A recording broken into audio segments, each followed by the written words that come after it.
Tawau has become the latest district in Sabah to be declared a flood disaster zone, with 245 people from 55 families forced to leave their homes. The flooding follows heavy rainfall that hit parts of the district starting late Saturday.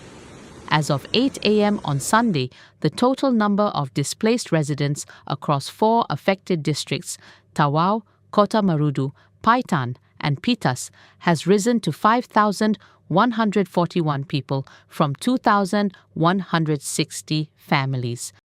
Pitas recorded the highest number of displaced victims, with 2,210 people from 1,054 households, followed by Kota Marudu with 1,929 people from 781 families, and Paitan with 847 people from 270 families.